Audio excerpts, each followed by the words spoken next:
तन्वे मन शिव संकल्प वस्तु, इस चित्त में निकलने वाले प्रत्येक विचार हमारे आगामी भाग्य का निर्माण करते हैं। हमारे विचार, भाग्य किसी बाप की बपोती नहीं होती, हमारे विचारों का ही फल है भाग्य। जैसे विचार निकलते हैं, और विचार ही हमारी पहचान है।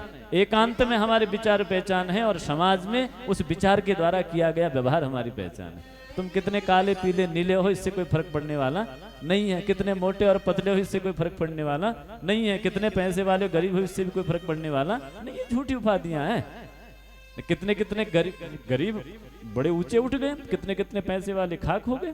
ये तो क्षण भर की उपाधियां हैं, ये हमारी परिचय नहीं है। प्रत्येक व्यक्ति का परिचय क्या है? बोले जब कोई ना हो तो मन में कौन से अच्छे ख्याल आ रहे हैं और कौन से गंदे ख्याल आ रहे हैं, ये उसकी पहचान है, असली पहचान। शिव महापुराण कहती हैं कि जब कोई ना हो तो, और समाज में तो बढ़िया लीप पोत करके जय जय हाथ घर को जोड़ लेता है। समाज में तो टोपी लगाने वाला भी मंदिर में वोट लेने के लिए हाथ जोड़ लेता है, लेकिन आगे गला काटने के लिए आते हैं। तो उनकी पहचान वो नहीं है। पहचान क्या है? बोले पहचान ये है कि एकांत में जब तुम्हारे चित्त में किसी के प्रति दुर्भावना पैदा ना हो, एकांत में जब भगवान की स्मरण करें, सबके प्रति अपनत्व के भाव पैदा हो, तो समझना ये आपके शतोगुणी की पहचान है। आप शतोगुणी व्यक्ति हैं। लेकिन जब एकांत हुआ, दरवाजा बंद किया, तो आपके चित्त में अनेक प्रकार की कुरीतियां, कुविचार, बड़े बड़े गंदे चीजें, ख्याल आने लगे हैं। तो ये तुम्हारी बस संभालना, समझना।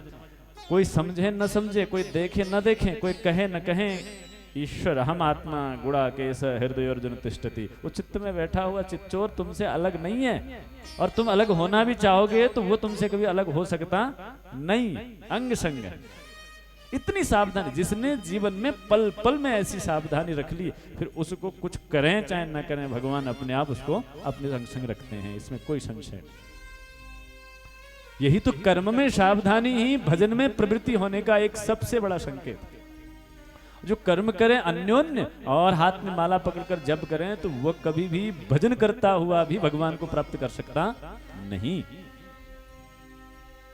इसीलिए कुछ करो ना करो, शिव महापुराण का बहुत अहम सूत्र महात्म्य से आपको बता रहा हूं। कभी किसी की निंदा मत करना। निंदा करना सबसे बड़ा पाप है, सबसे बड़ा पाप। निंदा करने वाला व्यक्ति, जिस व्यक्ति की निंदा करता है, उसके सकल दुर्गुण अपने जीवन में निमंत्रण करता है।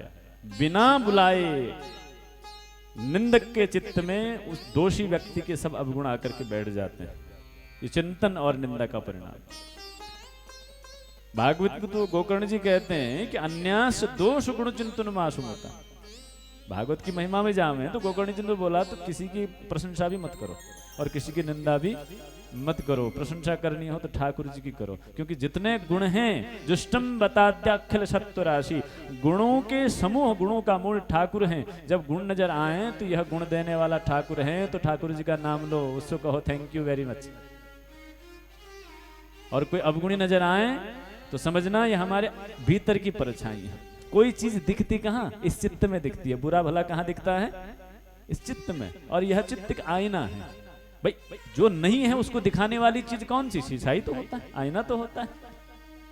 कोने में पड़ा हो शीशा, वहां हो तो कोने की चीज भी वहां देखने वाला। अर्थात ये हमारा मन ही दर्पण है। इस मन में कोई बुरा नजर आ रहा है तो समझना यह हमारे भीतर के ओने कोने में बुराई ही हमको प्रतिबिंबित कर रही है। शिव महापुराण सुनने का सबसे बड़ा सावधान है, कभी भी किसी को निंदा नहीं करना, कभी किसी से दुर्वचन न बोलना। दुर्वचन बोलने वाला व्यक्ति खर की योनि, गधा की योनि को प्राप्त होता है। जो प्राणी मनुष्य के शरीर को प्राप्त करके भगवान की कथा नहीं सुनते हैं, वो अगले जन्म में बन के शूकर पैदा होते हैं, जंगल के सुअर बन जाते हैं। ऐसी बात कही गई।